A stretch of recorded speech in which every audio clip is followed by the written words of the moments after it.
balandi nyonso ya Mira Os Diary epai na epai bozwami. Vidéo na kosala la bino sikoyo, eza vidéo on a kanaki kosala terre, heure epusani certainement na bamboka mosusu, mais moyen na zela lobité parce que information ezali importante. Eza importante pour nani parce que eza ko engager ba vie ya population mobimba. Naza ko s'adresser particulièrement na population ya mboka Brazzaville, ba congolais ya Brazzaville, ba o bazana Brazzaville. Ndeko moko na mboka ya Brazzaville oyo azana comité ya ba oyo bazali ko bundana tope ko tia nyonso en place pona ko combattre virus ya corona. Auti ko pesa information o na nzela ya WhatsApp pona koloba ke epai na epai bandeko bazwami na Brazzaville baleka na kozala na bobangi, baleka na kozala na ya précaution parce que 108 personnes na kati ya Brazzaville infectées bazali kati na nature epai bazali eyebanite. Alors pona kobangaka contamination tozali ko senga bongo na moto nyonso oyo azana mboka Brazzaville aleka na ko se protéger, aleka na kozala confiné pona kobanga contamination. Bandeko oyo basili kozwa bokono wana ya coronavirus e komami te na elongi na bango ke bazana bokono wana bamisusu bazakutu na kati ya kozanga koyeba, mais lokola bazana kati ya nature moto ayebi te ke bazana maladie ezali pasi pote contamination e risque ezala makasi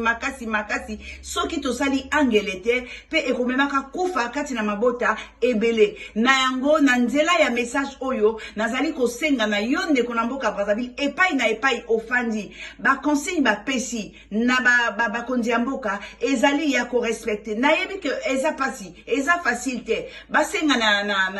na peuple bazala confiné baba na kati ya bandako alors que ba condition nyonso eza réunité eza pasi toboite. Mais soki moko na biso epai avandi na bokebi ami bateli na kanisi tokokoka ko arrêter hémorragie ya bokono oyo na kombo ya coronavirus. Ezali maladie oyo eza ko sakana te toyebi que na kati na bino eza na ba oyo bazali ko tia tembe balingi ko comprendre que maladie wana eza ko exister, baza ko mona que maladie wana esuki kaka na mikili ya poto, baza ko mona que maladie wana ezobuma bato mwindo te malgré le fait que bazui baka ya bandeko mosusu oyo basili ko kufa na mboka kaka na Brazzaville na maladie wana mingi baza na kati ya kozanga kondima mingi pe bazali ko boya parce que baza na choix te po ba condition ya kokota confinement eza réunité. Mais yondeko oyo ozana posa ya mokili nanu omilingi ozana posa na yo ozana mawa ya libota na yo mawa ya bana na yo zala na keba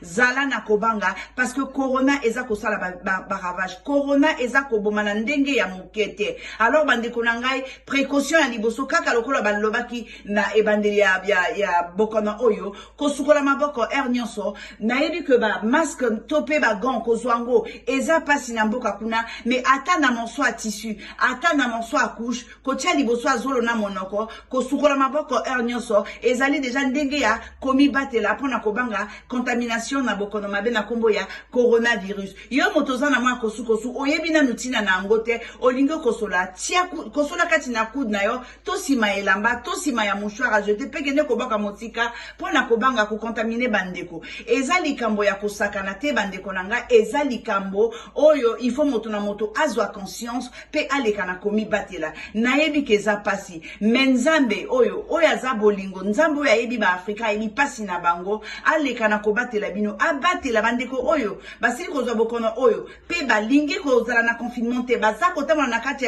ya Brazzaville na lokola bato baza na maladie te abatela bango bisika bazali abatela pe ba oyo na kati ya ignorance bayebi te ke oyo aza pembe na ye asili kozwa bokono wana aleka na kobatela pe bango lisusu de façon à ce que hémorragie oyo coronavirus eza kosala ezala arrêté. Bandeko nanga eza pasi koloba kutu boye ko passer kutu message boye ezo pesa pasi mingi parce que toyebi biso moko ndenge nini na Afrique ndenge nini na ba Brazzaville bato ba vivaka. Mais choix ezali te oyo tokoki kosenga oyo tokoki ko obliger moto na moto pa ya zwami asala tope a observer ezali confinement moto na moto azwa mayele ayeba kotambola tovanda kanda komoko c'est vrai mais to sangisa na biloko te naza ko kosola fona za la musika na ndeko na ngai naza ko yoka fièvre fona banda ko banga il faut toyeba koluka nzela nini kokoma epai nini monganga azali pona kozwa kisi pona ko éviter ko contaminer bandeko na biso autour na biso. Alors bandeko nanga, j'espère que message oyo eleki,